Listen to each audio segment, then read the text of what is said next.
চাঁপাইনবাবগঞ্জে ঐতিহাসিক জাতীয় বিপ্লব ও সংহতি দিবস উদযাপন করেছে জেলা বিএনপি। শুক্রবার বিকেল 4টায় পৌর পার্কে এ আয়োজন করে জেলা বিএনপি। দিবসটি উপলক্ষে এক বর্ণাঢ্য র্যালি বের করা হয়। র্যালিটি পৌর পার্ক থেকে শুরু হয়ে শান্তিমোড়ে এসে শেষ হয়।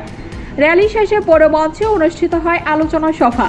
সভায় উপস্থিত ছিলেন জেলা বিএনপির আহ্বায়ক গোলাম জাকারিয়া, সিনিয়র যুগ্ম আহ্বায়ক আলহাজ রফিকুল ইসলাম টিপু, সদস্য সচিব আলহাজ রফিকুল ইসলাম চাইনিজ রফিক, মহিলা দলের সম্পাদক মাসুদা আফরোজা হক সূচি, পৌর বিএনপির সভাপতি মোহাম্মদ সারওয়ার জাহান সহ জেলা ও উপজেলা বিএনপির নেতৃবৃন্দ। বক্তারা বলেন, 1975 সালের 7 নভেম্বর জাতির ইতিহাসে এক অনন্য দিন। সে সময় সিপাহী জনতার মিলিত বিপ্লব জাতীয় স্বাধীনতা ও সার্বভৌমত্বের বিরুদ্ধে সকল ষড়যন্ত্র নস্যাৎ করে দেয়। শহীদ প্রেসিডেন্ট জিয়াউর রহমানকে মুক্ত করে রাষ্ট্রীয় নেতৃত্বে অধিষ্ঠিত করা হয়। তিনি দেশে প্রবর্তন করেন বহুদলীয় গণতন্ত্র এবং উন্নয়ন উৎপাদনের রাজনীতি।